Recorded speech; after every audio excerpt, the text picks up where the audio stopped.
네, 5월 27일 김은지의 뉴스인 두 번째 코너 박지원의 내가 해봐서 아는데입니다.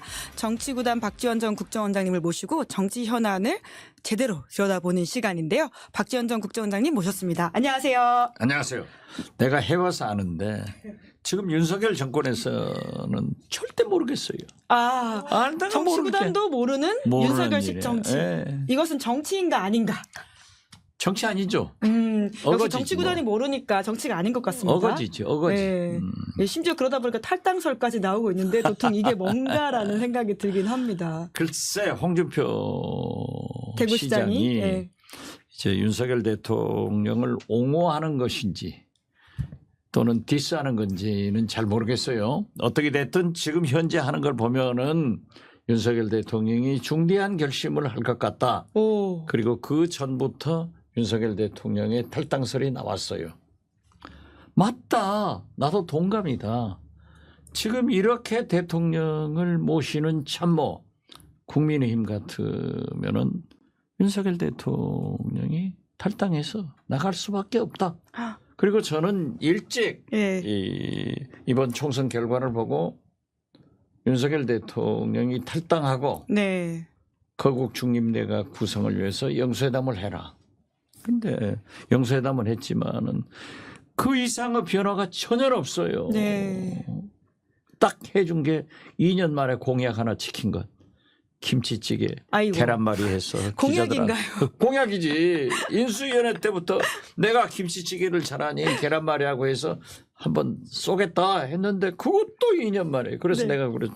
김치찌개 다 썩어버렸다. 아이고. 예. 사실 기자들이 바라는 게 진짜 김치찌개를 먹고 싶은 게 아니라 대통령의 정례적인 기자회견과 소통 아니겠습니까? 그렇죠. 근데 그 그렇기 자리에서 사실 때문에 딱히 나는 질의응답이 있지 기자들도 않아서 예. 그 김치찌개 계란말이 먹으면서 질문 하나도 안 했더라고요. 그러니까 아마 핵심 있는 상황 질문. 자체가 그렇게 세팅이 안 됐던 아니 것 같은데. 그러니까 예. 세팅이 어디 있어요. 기자가 무슨 세팅을 해. 물론 것이 기자지. 네, 물어보고 싶은 게 많긴 많죠. 그러니까 예. 이 윤석열 대통령실 공보수석실에서 대변인실에서 이제 그 이외 것은 질문하지 마라. 그러면 안 된다라고 이제 엄포를 놓았겠지만은 그래도 기자인데 물어봤어야 된다. 저는 그렇게 생각을 하는데요. 어떻게 됐든 지금 시사인 이수기 사장 두루다 만나가지고 얘기했는데 언론 환경이요.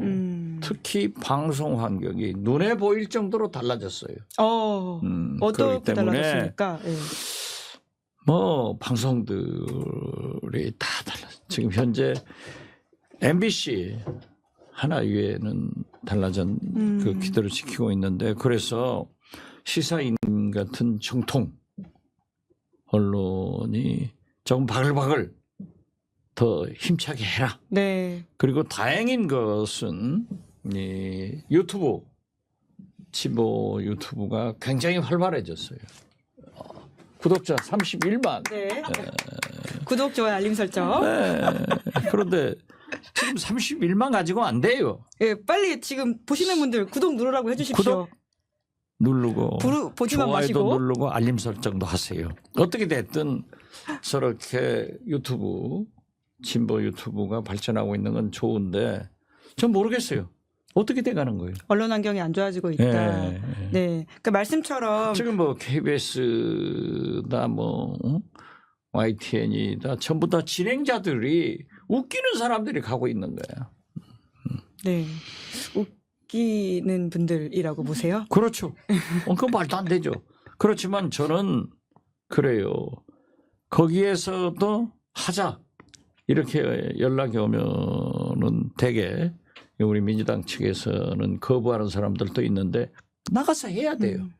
뭐라고 질문하더라도 내 말을 하면 되는 거예요. 그렇죠. 예. 그리고 이제 재밌는 게 그 언론 매체의 댓글에는 왜 저런 박지원이를 불렀느냐 하는 엄청난 비난이 쏟아지지만 또 저한테는 왜 그런 것에 출연했느냐 이런 비난이 있어요. 그럴 때마다 저는 그들의 시청자들에게 우리의 목소리도 들려주자.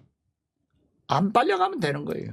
저 그런 태도가 정치인한테 정말 중요하다고 생각하는데 그렇죠. 사실 저희도 국민의힘 의원 쪽에 모시려고 하는데 이게 섭외가 쉽지가 않더라고요. 그렇죠. 적극적으로 그러니까 다양하게 나가는 게 중요한 것 같습니다. 그분들이 와서 자기들 얘기를 하면 되는 거예요.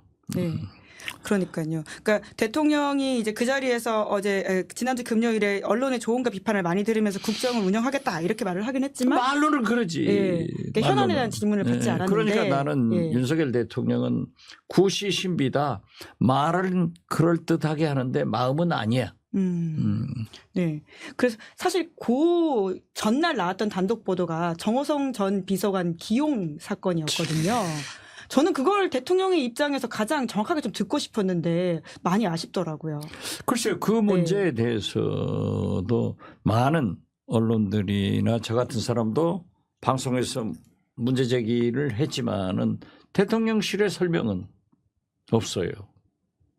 제가 볼 때는 김건희 여사가 이렇게 좀 공개적으로 활동을 시작했잖아요. 나보란 듯이 한단 말이에요.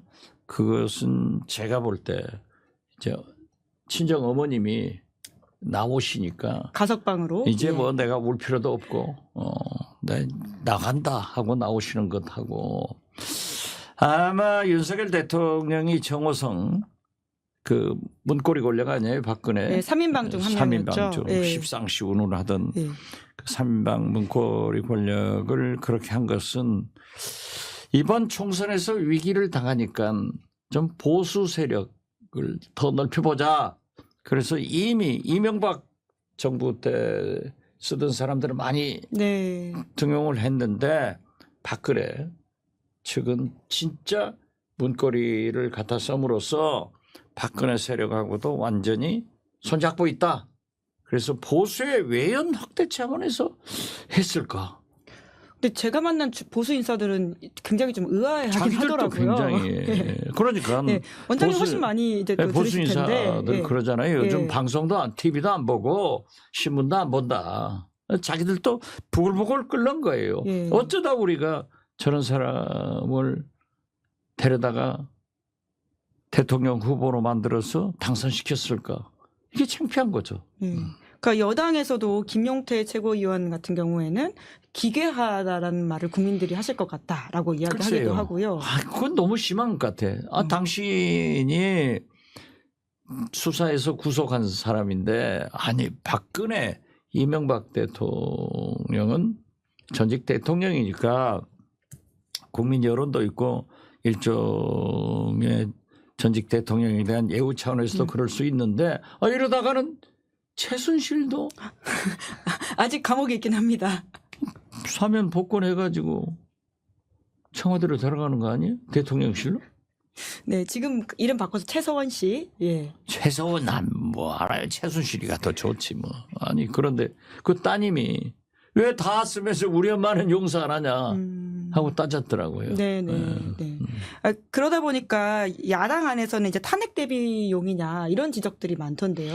어떻게 보세요? 글쎄요. 뭐 탄핵 대비해봐야 그 사람이 제가 박근혜 대통령 탄핵 열차에 태워서 이제 같이 간 사람인데 그 뭐 정호성이가 뭘 알겠어요. 그런 것은 탄핵 대비 뭘 알아요. 자기들이 대비 잘했으면 탄핵 당했어요? 탄핵 당하니까 탄핵 당할 때는 어떻게 그 준비를 해야 된다. 이런 것을 준비하나? 탄핵 준비를 차라리 한다. 게다가 시민사회 수석실 3비서관이어서 그러니까 시민들의 이야기를 많이 듣는 통로로 이제 이분을 활용하겠다라고 하는 것이거든요. 글쎄요. 그것뿐만 아니라 대통령실이 특히 정무수석실은 1, 2, 3, 4 비서관이 전부 낙선한 사람들이에요. 이게 국민의힘 낙선자 구제처 같아. 왜 그런 인사를 한다고 보세요? 글쎄요. 정치 구단도 글쎄요라고 말할 수밖에 없는 도저히 인사입니다. 이해가 될 수 없는 일이 그렇게 일어나고 있으니까 아무도 짐작을 못하는 것. 그래도 가장 정확하게 생각하는 것은 저는 그렇게 생각해요. 대통령을 검찰총장 하듯 한다. 그래서 늘 제가 쓰는 윤석열 대통령은 정치는 검찰 수사하듯 하고 검찰 수사는 정치하듯 한다. 하기 때문에 아직도 홍준표 대구시장 얘기는 그러더라고요. 저한테도 형님 내가 검사 물을 빼지는데 10년이 걸립니다. 3선을 하니까 빠집니다. 라고 했는데 이제 뭐 2년밖에 안 됐으니까 그런지 몰라도 아무튼 이해할 수가 없어요. 인사를 어떻게 그렇게 망사로 하는지. 정치 구단도 이해할 수 없는 인사 스타일이라고 하는 건데 저는 뭐 아무리 생각해도 주술 속에서 살아가는 것 아닌가 그래요. 윤석열 대통령 내부는 그러니까 두 후보 토론할 때도 왕자 써가지고 나왔었잖아요.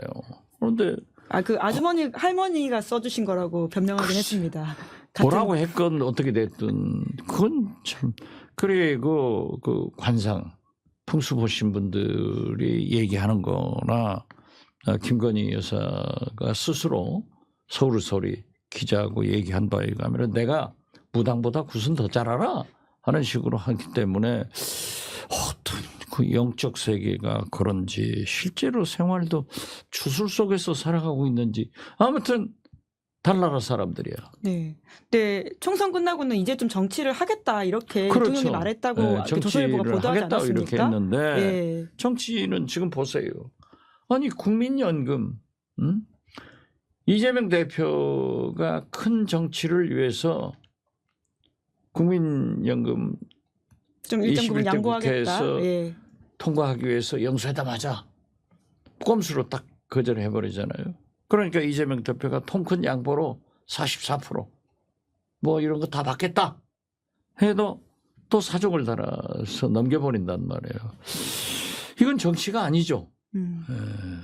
게다가 정치가 또 필요한 게 내일이지 않습니까? 내일 최상병 특검법이 이제 재의결돼서 이게 통과되냐 마냐 굉장히 많은 관심을 받고 있는데 이제 오늘 아까 오후에 나온 보도를 보니까 국민의힘 비례대표 의원인 김근태 의원도 찬성표를 던지겠다라는 거거든요. 5명이 지금 공개적으로 5명이 이야기했습니다. 됐는데 예. 뭐 17분이 돼야 된다죠? 근데 또 이게 출석에 따라서 꼭 출석에 17이 따라서 아니어도 된다 이런 예. 말이 있더라고요. 양심적인 의원들이 나오리라고 봐요. 사실 총선 민심은 가혹하게 심판했는데 이분들이 비록 낙선을 했망정 4년 있다 그러니까 다시 국회로 돌아오려고 한단 말이에요. 그래서 민심을 볼 거예요. 그런데 민심은 과학이에요. 민심은 과학이야. 여론조사로 나오는 그 민심 말씀하시는 건가요? 항상 그건 맞는 거예요. 예. 여론조사는 흐름을 보는 거지만은 그 민심이 지금 최상병 특검이나 이 김건희 특검에 대해서 압도적으로 지지를 하고 있잖아요. 그렇기 때문에 저는 민심을 존중하지 않는 정치는 성공할 수 없다. 특히 대통령도 어렵다. 그렇기 때문에 김대중 대통령은 제가 수차 얘기를 했지만은 정치인은 자기 생각이 중요한 게 아니라 국민의 생각, 민심을 보고 해야 된다. 그런데 저는 그 민심이 과학이다. 정확한 거다. 이걸 저는 말씀드리고 싶어서 내일 그 표결에서 더 많은 양심 있는 의원들이 예. 좀 찬성 투표를 던져라. 그럼 이렇게 호소합니다. 통과될 가능성도 있다고 보세요? 통과돼야죠. 통과돼야죠. 통과되길 바란다. 예, 이런 그렇죠. 말씀으로 희망사항도 이해하겠습니다. 있고. 예. 근데 실제로 탄핵 때 이제 그런 표를 작업해 보지 않으셨습니까? 그렇죠. 예. 그러니까 어떤 식으로 해야지 좀 이게 표 작업에서 넘어오시나요? 이제 박근혜 탄핵 때는 촛불이 하도 오래 탔기 때문에 결국 민심이 예. 이제 확 반영됐어요. 반영됐는데 그때도 사실 국민의당 즉 안철수당하고 민주당, 정의당 이걸 합쳐도 한 20%가 부족했어요. 지금이랑 비슷한 상황이네요. 네, 그리고 예. 특히 안철수당 분들은 제가 원내대표였지만은 믿을 수가 없더라고요. 그래서 아니 왜 그런가요? 제가 그 얘기를 했죠. 거기 관료 출신들이 많아서 관료 출신들이 많아서 안정성을 요한다 이런 그러니까 차원인가요? 제가 네. 그런 소리를 했어요. 이건 진보도 아니고 보수도 아니고 이 중성당이야. 여자도 아니고 남자도 아니고. 그래서 내가 늘 설득한 게 늘 그 국민의힘 쪽으로 가요. 그분들이. 그러면 꽃길처럼 가다 보면은 목적지에 도착하면 지옥이다. 그렇기 때문에 민주당과 함께 가야 된다라고 예. 했는데 이제 결국 우리가 보니까 한 30표를 해야 되겠더라고요. 예. 설득해야 돼. 예. 그래서 우상호 원내대표 잡고 하신 노회찬 대표 저 셋이 만나가지고 저는 그때 안철수당의 원내대표 겸 비상대책위원장이었으니까 당대표고 원내대표인 거예요. 그러니까 협의를 해서 내가 제일 또 상대가 김무성 원내대표였으니까 제일 가까우니까 이제 그쪽을 접촉했죠. 국민의힘을. 그런데 30표를 요구했더니 30표 됐습니다. 오. 그러다가 이제 12월 2일 상정이냐 12일 상정이냐 굉장히 복잡했어요. 예. 그걸 제가 끝까지 주장을 해가지고 12월 12일 상정을 했는데 그때도 상정이 목표가 아니라 통과. 가결이 목표다. 예. 의결이 목표다라고 했는데 이제 투표 전날 저쪽에서 60표가 됐습니다. 하더니 표결 결과 보니까 62표 차이로 야. 가결이 됐단 말이에요. 예. 그런데 지금은 이제 그때처럼 그래도 여야가 그때는 좀 정치가 살아 있었으니까 소통하시고. 대화를 했었어요. 예. 물밑협상. 소통하고 예. 또 대개 민심을 떠나 있을 수는 없었죠. 근데 지금은 잘 모르겠어요. 지금 상황은 간단치는 않다. 간단치 않죠. 예. 네. 그러니까요. 내일 어떻게 될지 좀 지켜봐야 될 것 같은데, 근데 일각에서는 내일 본회의장에 출석만 하고 투표장, 그러니까 기표장에 들어가서 기표를 안 하는 방식으로 이게 투표를 무효화시켜 버릴 수도 있다는 말이 나오더라고요. 그 제가 의사과에 문의를 하니까 예. 김대중 대통령 정부 시절에 김종필 총리안이 그때 배치 투표해가지고 배치 투표했죠. 예. 논란이 된 적이 있다는 예, 거예요. 예, 예. 진짜 이 방법이 가능한가요? 깜짝 놀랐어요. 글쎄 국회법에 이제 본회의장에 출석은 했는데 투표를 하지 않으면은 참. 재선구원으로 표시가 될까? 네. 그러니까 의사과 안 그래도 문의해 봤는데 과거 사례를 말씀하시면서 좀 더 자세히 알아보고 알려주시는데 아직 답이 없네요. 예. 제가 다시 한번 내일 확인해보고 말씀을 여쭙도록 하겠습니다. 근데 상황이 이러다 보니까 지금 이제 또 이제 여러 가지 여론전이 있는 것 같은데 국민의힘 안에서는 대통령 경로가 뭐가 문제냐 이런 말까지 나오고 있더라고요. 그러니까 대통령이 그냥 경로할 수 있어요. 그 경로로 인해서 직권 남용이 된 거예요. 그렇기 때문에 문제죠. 똥낀 놈이 큰 소리 친다고 말이지. 그건 말도 안 되는 소리죠. 그리고 박정훈 대령이 이미 해병대 사령관이 그 경로의 얘기를 했으니까 그때 보고서를 냈더라고요. 어제 저녁 네, 인터넷판에 네. 경향신문이 썼고 오늘 아침에 또 경향신문이 조간에 썼어요. 썼는데 이렇게 수사를 하지 않으면은 대통령 국방장관이 법적으로 문제가 된다 하는 보고서를 써서 냈더라고요. 네. 그렇기 때문에 지금 현재 사령관하고 박정훈 대령 등이 대질신문을 사령관이 안 하잖아요. 이게 또 끝내면 큰 소리 치는 거야. 그래서 저는 지금 현재 딱 오리발 내면은 해병대 사령관이 그냥 내가 했다. 창작했다. 창작이요? 이런 본인이 식으로 다 뒤집어 써야 되는 상황 이런 식으로 아닌가요? 뒤집어 네. 써버릴 수도 있으니까 좀 잘 봐야죠. 그래서 특검을 하자는 거예요. 그러니까 지금 말이 점점 경로했으니까 직무유기가 된 거죠. 직권 남용이 된 거죠. 예. 그러니까 수사에 개입한 것이 문제이지 그렇죠. 화낸 게 아니 문제라고 말한 그리고 적이 그 없다. 후로도 예. 국방비서관하고 사업은 통화한 기록도 나오고 네. 우리가 일찍 대통령실하고 26번의 전화 통화한 기록들이 다 나왔잖아요. 법무관리관과 공직기관 비서관이. 그러니까 예. 그러한 것은 충분한 증거가 되는 거죠. 근데 국민의힘에서 최근에 이제 나오기 시작한 말인 것 같은데 신동욱 당선자라든지 선일종 사무총장 같은 분들이 경로가 왜 문제냐 이런 식의 이야기를 해서 보통 경로는 문제 안 돼요. 음. 그냥 냈다가 하면. 그런데 그 사건에 대해서 경로를 했기 때문에 직권남용이 된 거죠. 네. 지금 굉장히 이렇게 여러모로 수사에 몰렸다라고 하는 느낌을 주는 메시지 그렇죠. 같다는 생각도 좀 들고요. 그러니까 문제가 안 되면 특검으로 밝히면 될 거 아니에요. 네. 만약에 진짜 특검법이 통과가 된다고 하면 어떤 면에서는 국민의힘의 내분이지 않습니까? 그러면 정말 이제 대통령이 탈당할 수도 있다. 그 이야기가 실현될 수도 있다고 보세요? 그렇죠. 이제 그러니까 제가 자꾸 얘기했지만은 레임덕이 오면은 집안 내부에서 측근들한테 오는 거예요. 저희 같은 사람 뭐가 일어나는지 모르죠. 김치찌개를 먹는지 가라면 계란말이를 먹는지 모르죠. 안 주니까. 그렇지만 그 사람들은 그 내부를 알고 있는데 국민의힘 의원들이 대통령실에서 벌써 나오는 거죠. 네. 그런데 그럼 대통령이 탈당하게 되면 여당은 어딘가요? 여당이 없어지는 거예요? 여당은 없어지는 거죠. 진짜? 네, 그렇죠. 그래요? 그렇기 과거에도 때문에 대통령이 탈당한 적은 있죠. 사실 예. 우리 헌정사를 보면은 천하에 김영삼, 김대중, 노무현도 다 민주당에서 탈당했어요. 네. 그때는 근데 탈당 요구가 먼저 나와서 하게 된 거 아닙니까? 다 해서 다 사실상 쫓겨난 거예요. 예. 근데 지금 진짜 선도적으로 피눈물 납니다. 피눈물 나. 아직도 임기가 3년이 남아 있기 때문에 지금 윤석열 대통령이 저런 말씀을 하고 또 인사권을 가지고 있잖아요.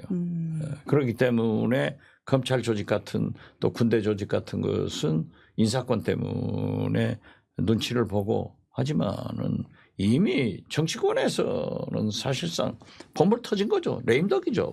네. 근데 홍준표 시장이 이런 메시지를 자꾸 전달하는 거는 본인이 이제 여당 내의 대표 주자가 되기 위한 어떤 메시지를 가지고 있는 건가요? 어떻게 됐든 재밌잖아요. 홍준표 시장이요? 어떻게 아무 일 없는 대통령한테 탈당 운운하면서 중대 결심을 할 수도 있다. 이건 변죽을 올려주는 거예요. 그래서 저도 참 잘했다. 나도 딱 동감이다.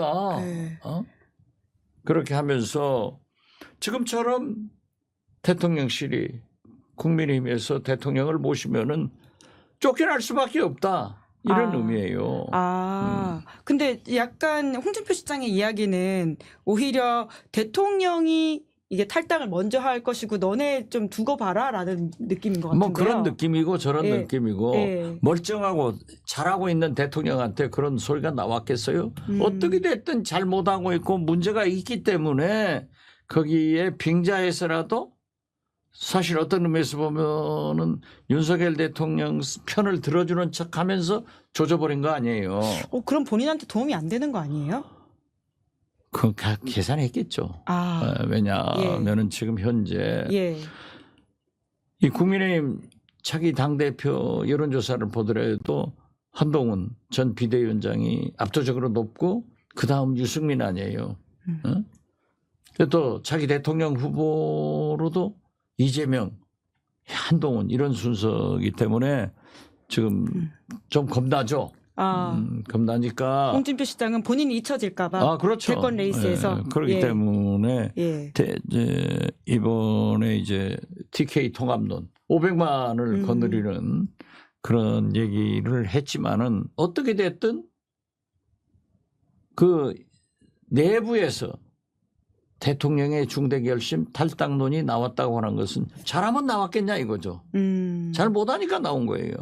그래서 변죽은 울려졌는데 어디까지 파장이 갈지는 모르고 또 민주당에서도 사실 우리 야권 192명의 국회의원들도 지금 최상병 특검 지금 조국 대표 같은 것은 막 탄핵하자는 거 아니에요? 그리고 있기 때문에 좀 흘러가는 것을 봐야겠죠. 그러나 어떻게 됐든 만약에 최상병 특검이 부결돼서 못한다라고 하면은 윤석열 탄핵 마일레이지는 차곡차곡 쌓여간다. 올라간다. 올라가면은 어느 시점에서 탄핵 열차가 붕 하고 출발할 수 있다. 저는 거기까지 보고 있어요. 가결되든 부결되든 그러면 결국은 그 마일리지가 쌓이는 건 똑같은 그렇죠. 거네요. 예. 마일리지 쌓이죠. 네. 마일리지 쌓이면은 어디 쓸 데가 있잖아요. 예, 또 다른 마일리지 쌓는 사건이라고 하는 게 검찰 중간 간부 인사에 대한 관심이지 당연하죠. 않겠습니까? 예, 이미 이제 고위 간부 인사와 관련해서는 그런 비판들이 나온 바가 있는데 아니 그 멀쩡한 그 수사팀을? 검찰 인사를 9월 달에 한다 이렇게 얘기가 나왔었잖아요. 서수동께. 그런데 갑자기 민정수석이 들어가서 6일 만에 그런 인사가 나왔고 또 김건희 그 수사를 담당하는 1, 2, 3, 4차장들이 전부 검사장으로 승진됐으니까 1부터 4차장 4분의 차장을 임명하는 것은 당연하다.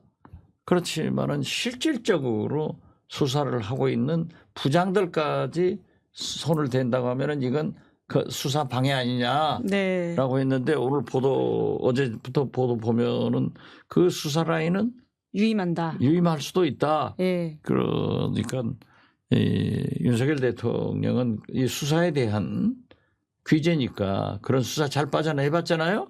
그렇기 때문에 뭐 잘 빠질 것 같다. 이렇게 생각하는지 모르지만은 그게 아니죠. 국회가 열려요. 22대 그것 때문에 국회가 열리는 거예요. 그리고 국회가 열리면은 법사위. 박지원 원장님 가시는. 저도 갈 거고.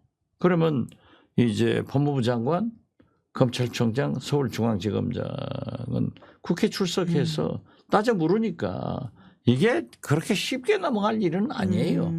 설사 유임한다고 하더라도 이게 넘어갈 수 있는 문제는 아니다. 그렇죠. 그런 말씀이시네요. 예.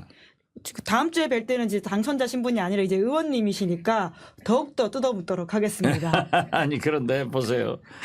오늘 또 유승민 전 의원이 그런 얘기를 했더라고요. 김건희 여사는 반드시 중앙지검에 가서 포토라인에. 포토라인에 서서 수사를 받아야 된다. 그것이 떳떳하다. 이게 본물이 터진 거예요. 과거 같으면 그렇게 됐겠어요? 이제 그래서. 모두가 그런 이야기를 할 것이다. 그럼요. 그럼 김건희 여사는 설 수밖에 없을까요? 사실 이제 당연히 서야죠. 무슨 특별하고 자기는 안 서요? 근데 어떻게든 막으려고 하는 기조가 있지 않을까라는 의심이 들지 막으려고 않습니까? 하더라도 대통령이 민심을 국민의 요구를 저버릴 수 없다니까요. 더 큰. 그 박지원 원장님의 예언인가요? 김건희 여사는 포토라인에 설 것. 예, 반드시 선다. 예. 정치를 안 하시는 분이라고 아까 말씀하셔가지고 또 어떤 고집을 부릴지에 대한 걱정도 있는 것 같아서요. 그러니까 뭐 지금 시중에는 어제도 뭐 어떤 언론인 오전에 만났는데 뭐 윤석열 대통령이 부인은 이렇게 하고 자기는 뭐 간다 이런 얘기를 하셨다고 그래요. 어디를 가요? 그건 모르겠어요. 아니, 원장님 들으셨잖아요. 어디를 간다는 건가요? 그분의 전언이고 부인은 이렇게 하고 자기는 간다. 어디죠? 해외 순방? 이런 걸 했다가 하니까 뭐 여러 가지 낭설도 있을 거고. 본인이 다치더라도 부인은 지키겠다. 이런 취지 이야기라고 이해하면 될까요? 꿈보다 해몽이 좋네요. 참 이게 다들 해석이 안 되니까 그렇죠. 다양한 말을 하고 있는 것 같습니다. 그러니까 지금 그러잖아요. 민주당 이 말도 참 이재명 대표한테는 개딸이 있고 강성 지지층, 개혁의 딸들이 있고 한동훈도 팬덤이 있대요. 거기는 가딸이 있다. 나는 가딸은 무슨 의미인지 모르요. 그 얘기를 듣고 저는 처음 들었습니다. 가딸 이게. 나는 미드훈이라는 팬클럽 이름이 있더라고요. 팬클럽도 뭐 7만 6천인가 뭐 꽤 인원이 되던데요. 꽤 되더라고요. 그런데 팬덤이 있대요. 그분들을 가딸이라고 한다. 어제 뭐 방송에서 패널을 하는 전 정치인 방송에서 나온 말인가요? 그분이 그 얘기를 가르쳐 주더라고요. 그래서 야 가딸 가딸이 뭐지? 뭐예요? 했더니 저도 처음 들었습니다. 오늘 예, 원장님한테. 알면서 이렇게 기자가 맥이 없다니까. 아니, 원장님이 먼저 설명해 주셔야 될 것 같은데요. 전 정말 지금 처음 들었는데, 네. 갖다 하니까 뭐 딱 떠오르는 게 있죠. 넘어가시죠. 자, 어제 한일 정상회담에서 라인 사태를 윤석열 대통령이 언급하긴 진짜 했는데 웃기는 거예요. 어떤 점이 웃긴가요? 나는 라인 사태는 외교 문제가 아니다. 이렇게 얘기했다는 예, 거예요. 외교 관계와는 선을 좀 그었다는 네, 선을 거죠. 그었다. 예, 그게 왜 외교 별개다. 관계가 아니죠? 별개산. 예. 뭐 경제 문제니까는 아니다. 왜 외교 문제가 아니죠? 기업의 보안 사항이라고 하는 기시다 총리의 메시지를 받아들인 게 아니냐 이런 해석이 나오고 있긴 합니다. 그러니까 윤석열 대통령이 왜 일본 문제에 대해서는 기시다 수상 앞에만 가면 작아지냐 이거죠. 그대 앞에만 서면 왜 작아지는가? 그런 노래 있잖아요. 네, 왜 그렇다고 보세요? 글쎄요, 그분이 그래도 보세요. 중국 이창 총리는 기시다 총리 만나서 왜 후쿠시마 핵 오염수 피해 문제도 당당하게 얘기하고 또 기시다 총리도 일본 수산물 규제 수입 금지 풀어라 이런 얘기를 하는 것이 다 경제 문제 아니에요?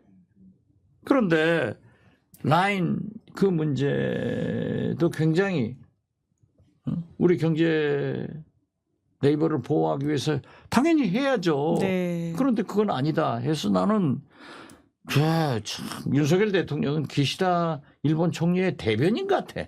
일본 총리가 할 말씀을 우리 대통령이 하니까 헷갈려요. 네. 그러다 보니까 굉장히 많은 시민들이 좀 답답해하고 있는 지점들이 있는 것 같은데 답답하다니 분통이 터지죠. 아니 지금 현재 이런 문제도 해야 돼요. 대통령하고 얘기를 하면은 배석한 외교부 장관이라도 왜 무슨 광산이죠? 사도광산. 사도광산을 예, 예. 또 유네스코에 등재하려고 하는데 예. 우리 정부가 언제 묵인했냐? 보십시오. 자, 베를린 시장이 일본 외상을 만나서 위안부 소녀상을 철거를 한다고 했는데 이게 말이 되느냐? 이런 문제를 따질 건 따져야죠. 네. 아니 그리고 라인 문제가 보세요. 미국하고도 ILF 하니까는 보조금 가지고 얼마나 우리가 난리를 폈어요. 네.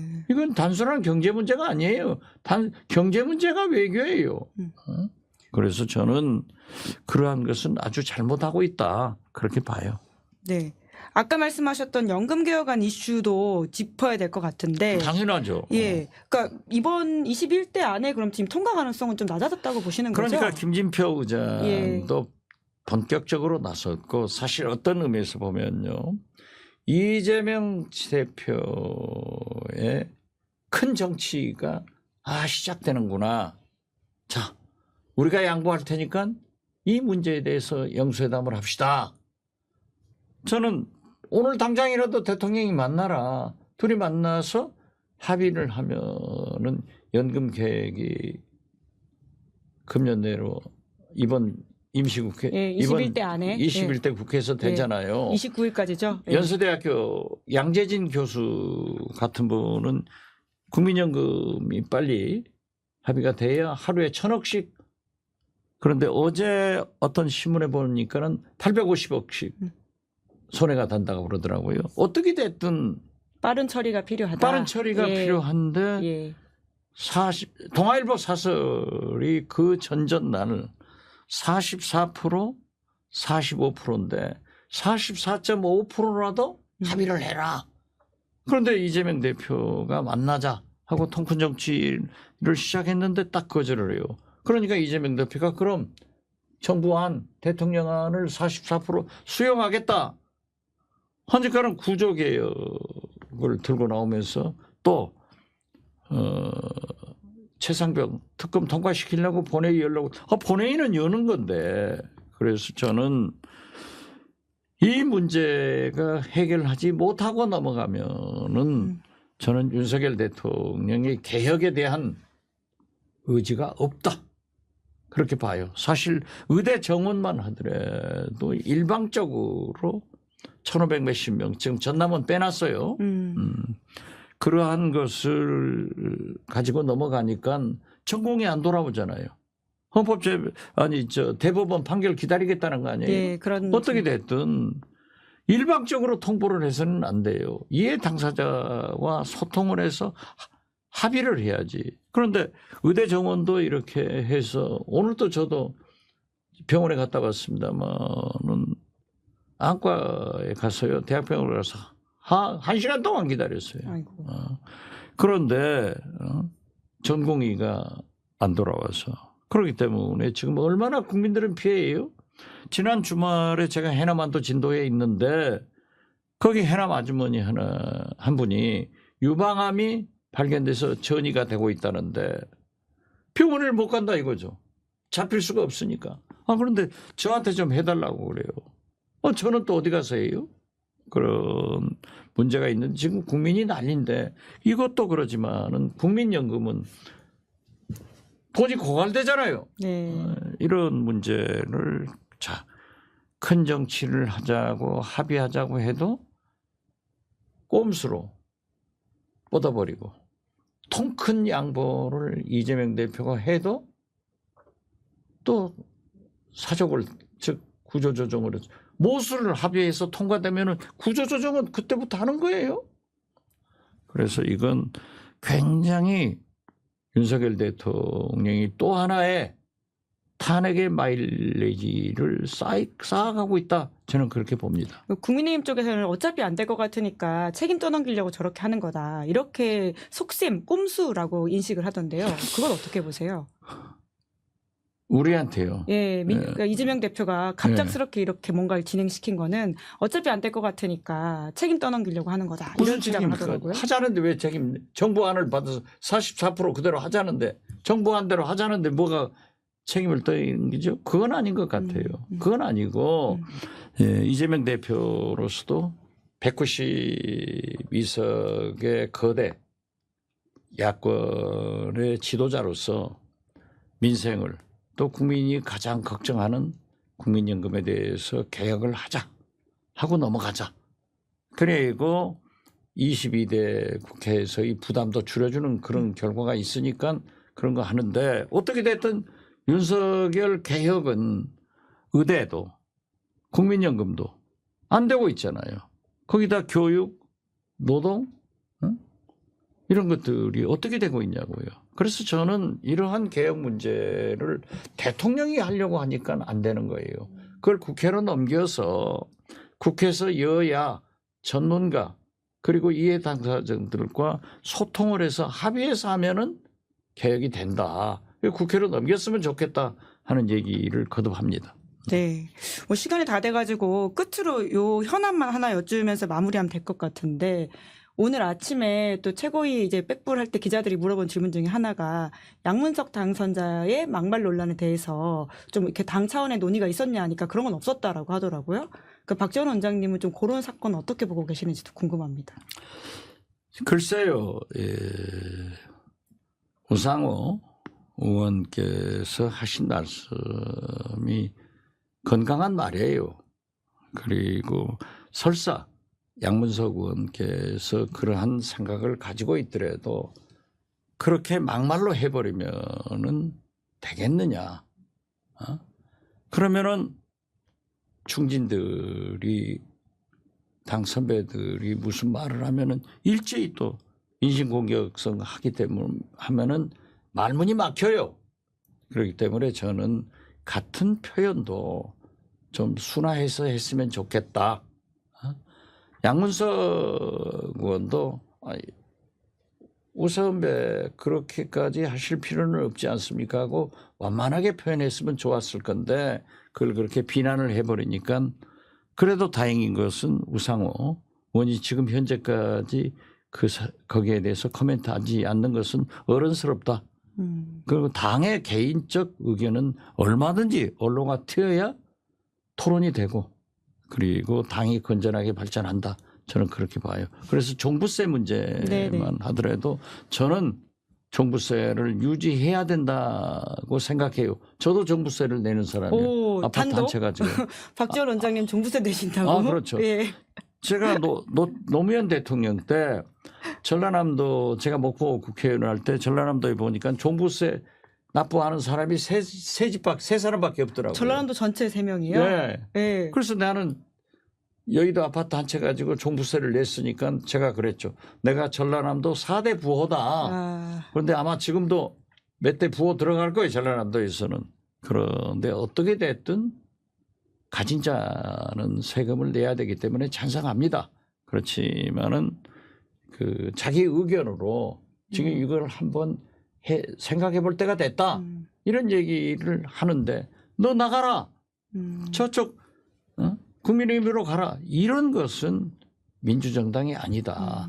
의원들은 다 자기 의견을 얘기하면서 토론하고 소통해서 방향을 잡아가는 것이 좋지. 언론을 막는데 그렇게 막말로 하는 것은 좀 피하자.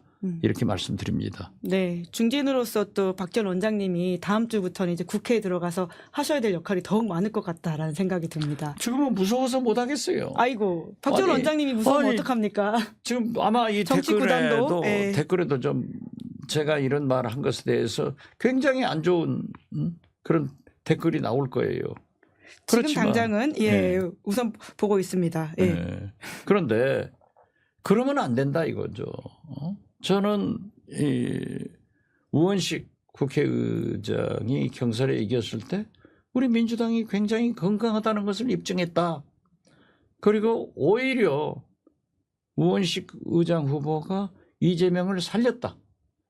전부 친명일색이라고 했는데 우원식 의장 후보 자체가 친명이에요. 그렇기 때문에 나는 이재명 대표가 당대표 연임하는데 탄탄대로가 열렸고 이재명 대표의 목표가 우리 민주당의 목표가 이재명 대표를 대통령으로 만들자는 거 아니냐. 그러니까 우리가 정권교체의 길로 갈 수 있도록 탄탄대로 양탄자가 깔렸다 이렇게 얘기했는데 많잖아요. 지금 시끄럽잖아요. 그래서 저는 의원들의 정치인들의 개인 소견은 활발하게 얘기하고 또 소통하고 토론해서 당론이 결정하면 그쪽으로 가자. 이것이 이재명 대표가 그 원내대표 경선할 때 맨 처음 초선 의원들에게 입은 열고 당론이 결정되면 그때는 함께 가자. 이해하고 똑같아요. 네네. 예. 네. 그래서 저는 좀 그런 막말 전쟁은 좀 지양하자. 네. 이렇게 말합니다. 네. 실장님 말씀에 일일이 옳으신 말씀이고 공감합니다라고 하는 댓글도 있습니다. 그분이 훌륭하네요. 자, 다음 주부터가 아니라 이번 주부터 이제 원내 이제 생활이 시작하시는 거죠? 그렇죠. 예. 예, 정말 또 30일 날. 바빠지실 것 같은데 체력 관리 잘 하시면서 저희한테도 원내 소식을 더 업데이트해서 많이 알려주시면 감사드리겠습니다. 예, 열심히 하겠습니다. 네, 예. 파이팅 하십시오, 원장님. 예. 다음 주부터는 의원님이라고 호칭하겠습니다. 그렇습니다. 예. 구독자 31만. 여기에 만족한 시사인 TV 뉴스 김지은의 뉴스인이 김은지? 아닌 김은지. 네, 김은지. 은지나 지은이나 똑같아. 네. 그래서 구독, 좋아요, 알림 설정 꼭. 네. 지금 보시면서 그냥 보시지 말고 구독 버튼을 누르시라라는 말씀을 들으니까 또 보고 있다가 깜빡하셨는데 누르시는 분들이 계시더라고요. 네, 그럼요. 예. 원장님의 홍보 덕분에 저희가 또 한 번 또 구독자 수를 버프하도록 하겠다라는 말씀을 드리면서 많이 발전했습니다. 예, 예. 원장님 덕분입니다. 감사합니다. 네, 이번 주도 감사했습니다. 고맙습니다, 예, 원장님. 감사합니다. 고맙습니다. 네. 네, 김은재 뉴스인 5월 27일 준비한 방송은 여기까지고요. 저는 내일 김은재 뉴스인 이름 틀려서 마음이 약간 걸리셨던 것 같은데요. 예, 방송이 길어지다 보면 그럴 수 있습니다. 저희가 같이 한 세월이 얼만데요, 원장님. 다 알고 있습니다. 내일 오후 5시에는 박성태, 장성철 두 분과 함께하는 여의도 박장대소 준비되어 있습니다. 그럼 오늘 방송 재밌게 보셨다면 구독, 좋아요, 알림 설정 부탁드리겠습니다. 고맙습니다.